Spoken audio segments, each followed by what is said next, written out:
Good afternoon. You're watching Business Plus. I'm Shweta Kothari. We're bringing you stories from the world of business, policy and economy. With me to my left is my colleague Suyash Maheshwari. Suyash, let's talk about markets this afternoon. Hello, good afternoon. Markets showing some sort of rally this afternoon. It was a rebound, volatile session ending in Nifty settling above 20,000 mark. Yes, Shweta. So we saw a lot of buying momentum in the late morning to afternoon trade, and the markets opened, as we were speaking earlier in the morning. The markets opened deep in the red, and the sentiment was that the worries in the global markets because of inflation, there was uncertainty, and most of the Asian stocks and the US stocks were trading directionless. But Indian markets was able to climb all walls of worry and buck the global trend in equities, and was able to rally for the majority of session. Now Sensex almost in intraday trade climbed above 67,500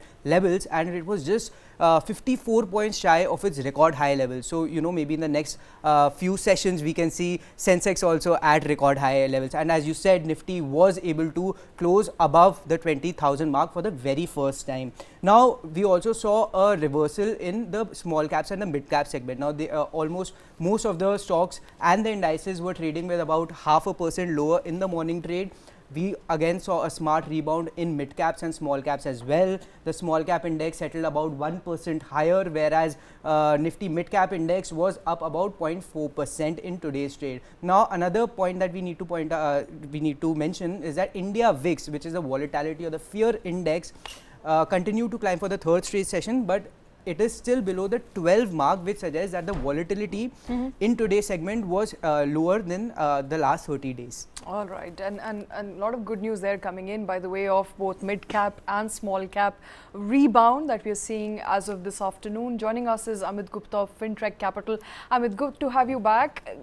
Talk us through what are the big expectations as far as Indian markets is concerned for the rest of the week, and how hopeful and optimistic are you that the rally will continue? Yeah, hi Shweta, hi Suyash. Thanks for having me. So I think market will just take a little bit of a pause to sort of adjust to whatever happened with yesterday's selling in the short term. My sense is that a lot of the mid and the small caps were running far ahead of the fundamentals, and it was very evident in the last 2-3 weeks of trading that a lot of low quality stocks were also rallying without any major change in the fundamentals. So I think in short term, mid and small caps they see profit booking, and money can shift to much more safer large caps. As far as the long term story is concerned, I think India is very well placed for the next couple of years. There could be hiccups, depending on when the interest rate cycles changes globally. And also we have elections next year, both in India and US. So a lot would depend on that. There are obviously going to be some corrections across the board. But given the India's strong macro, both in absolute and relative terms, I think the stock market should do well over the next 2 to 3 years. Now, as you said, in the most analysts that we have been talking to, Amit, in the long term, they are extremely bullish about the prospects of India. But, after Nifty scaled 20,000, a lot of the analysts have turned cautious about the near-term prospects. What is your view about Nifty and large caps, especially given that from days low, the market has been time and again able to climb all walls of worry and end in the green? Right. So I think, Nifty, I mean, 20,000 is not, I mean, it's a good number to, celebrate. But, given the amount of profit booking which happened in the yesterday, and a lot of smart money was also taking out money even before the fall yesterday. FIs actually have been selling all through the August, even though the quantum was not very large. My sense is, just as a risk, mitigation purpose, we'll see some money moving from small and mid caps to large caps. The large cap heavyweights in Nifty, like, the IT space, may again see some sort of buying. In fact, in the last 2 sessions, even the yesterday's session when the markets were sharply down, we saw a lot of buying happening in IT. that has continued this afternoon as well. And my sense is this is going to probably continue for the next month or so till the earnings season again starts. Rest of the players, rest of the sectors, financials can again make a comeback. They haven't done much for the past 6-7 months. Obviously there was a concern about names topping out and stocks not doing so well. There could be margin pressures into the companies.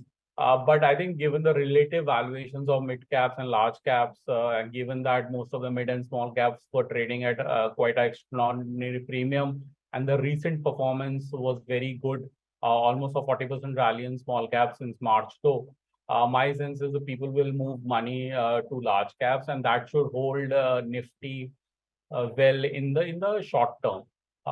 Given that, I mean, there is no surprise from the global markets. So just to put it very clearly, we can expect Sensex, which was just about 50 points shy from its record high levels, can it scale the record highs this week? I don't know this week or next week, but I think the trend for Nifty, it's sort of up. It's still in a bullish mode till it does not, violates 19,700 levels on a closing basis. I think the trend is up, and we could see higher levels as far as the 20,400 and 600 also probably this month, by the end of this month. So my bet is IT and financials would lead that rally, and we'll see small and mid caps consolidate and Nifty, taking the bait and going forward from here. All right, and before we move to sectors and stock specific action this afternoon, I also want to understand your view on the macros. Inflation data came out yesterday. Surprising to many, inflation is still under control, just a few points outside of this 4% plus minus band of RBI. What is your outlook as far as inflation is concerned? Is that likely to move markets in the coming weeks ahead? So I think crude has become a bit of a worrying point from a short to medium term. I mean, seasonally we are moving into a quarter which is very positive for crude prices, and seasonally very a lot of churn happens in the crude markets. In the September monthly oil market report, OPEC has also said that the global oil markets would face a supply shortfall. So I think that could be a partly reason why crude prices are rallied. In fact, they have rallied almost 20% in the past month or so. So my sense is that is a pain point. Apart from that, the monsoon in India has been very partially problematic, because there have been parts where you have got a flood kind of a situation like Himachal or Uttarakhand, etc., and even in northeast part of India. But then there are states like Maharashtra and Karnataka where you have a drought kind of a situation, and a lot of the crops, especially in cotton and sugarcane, are facing output shortage. So my sense is it will take couple of months to settle all this down. Whether it's going to move the needle for RBI, that is something to be debated upon. But as of now, I think they'll continue to hold the rates and not increase it. But yeah, we have to watch crude oil very closely in the next few weeks. All right, and crude oil, of course, above $93 a barrel. What are you expecting as far as price momentum in crude is concerned? Do you think it's going to further inch up, or is this it? Is this where it's likely to stay in the range of $92 to perhaps $95 a barrel in coming months and weeks ahead? A lot depends on crude prices, come to think of it. Yeah, right. I mean, technically, we can have another 10% or so rally in the crude prices. So we can easily see close to $100 on the crude. I'm talking about the Brent crude. Obviously that would probably make markets a little jittery, because again, that changes the inflation equation. Last year also, when the oil prices were rising among the various sanctions and the Russia-Ukraine war, it sort of hit the market sentiment quite a lot. So if that happens, then market can be in a spot of bother. But I mean, as far as right now is concerned, given how the Chinese economy is holding up and things improving in Europe as well, my sense is the worst case scenario could be 100, $105 maximum. All right. Does that mean that there is more demand for crude? Because in the last a year or so, OPEC countries had consistently cut down production, but that did not result in prices stabilizing. There is some demand now, right, uptick Because in of demand China's of recovery. crude due to Chinese recovery, various other factors, US recovery as well. There's Yes. more demand for crude in the US. Do you think the demand is picking up? Is that the reason why crude prices will inch up to $100 per barrel? Yeah, I mean, it's a combination of basically a slightly better demand in China after the lockdown and also, European economy recovering. But it's also because, the US strategic reserves were at a 40-year low.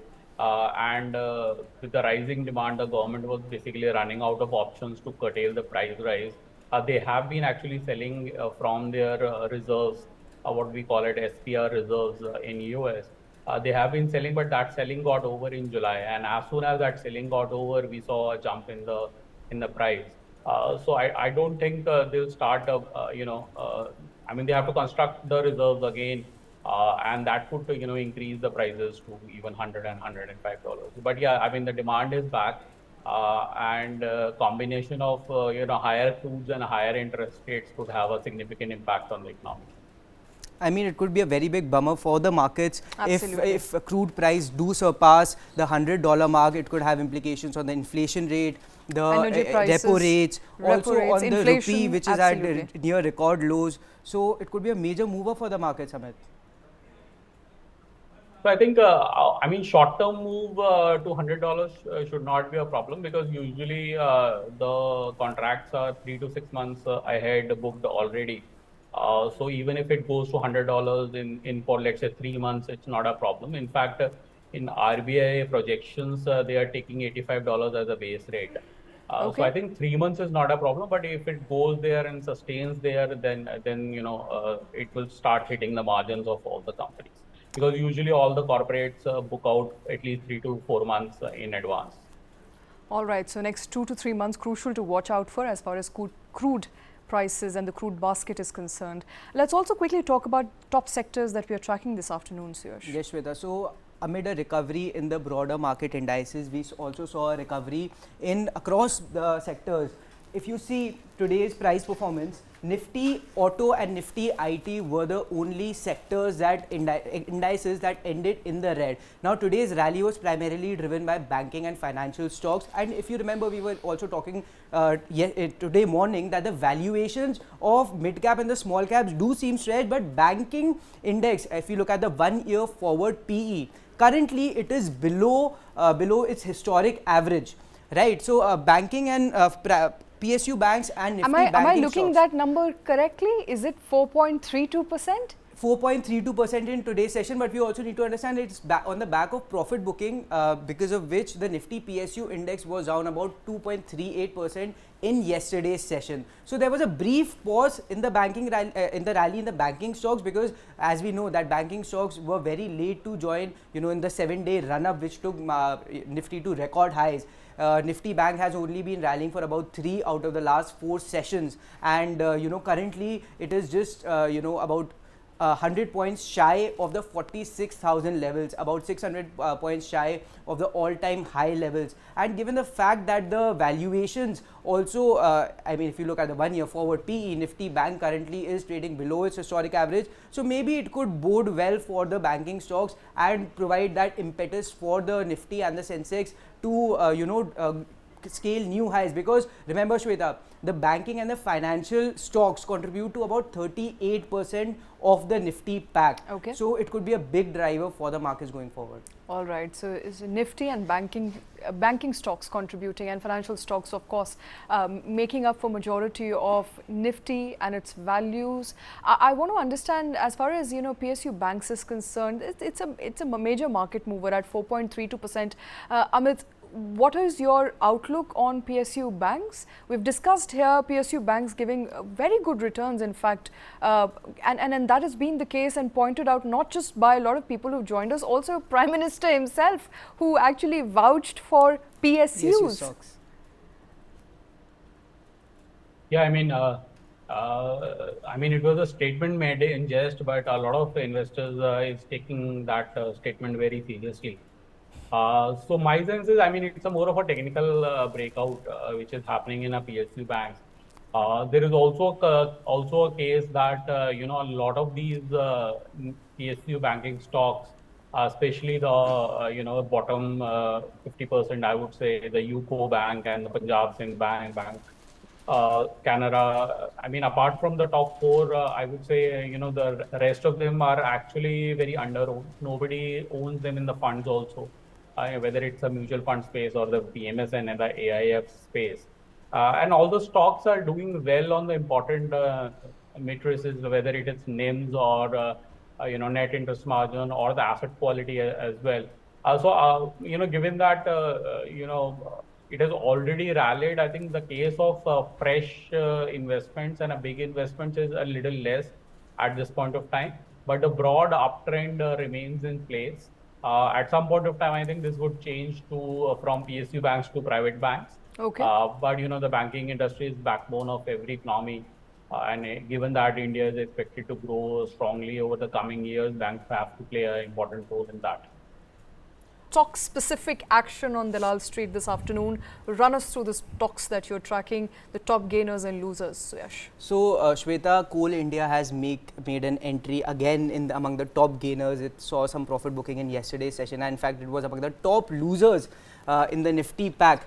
Now, Coal India surged almost 3% in today's trade after the company said that it plans to invest nearly 25,000 crores on 61 first mile connectivity projects, which will boost the eco-friendly transportation of coal.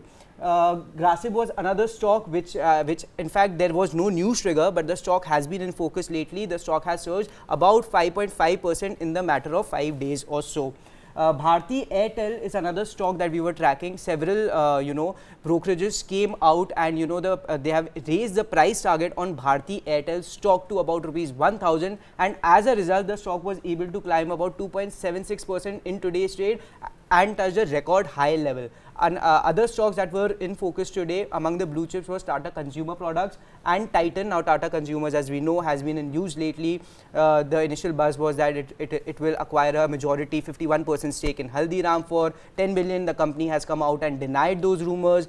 So we have seen some buying and selling action in Tata Consumers. Titan, of course, as we know, the story is the stock always is in the news, and it was again among the top gainers today. Now looking at the top losers, Shweta, if you can pull up that chart, HDFC Life, Mahindra and Mahindra, again a diesel producing company. Is that the trigger? Ports, perhaps it could be, because if we see the auto index was among the only sectors that closed in the red. It was down about 0.3%, whereas all the sectors barring again Nifty IT, which also saw some correction, ended today's session in the green.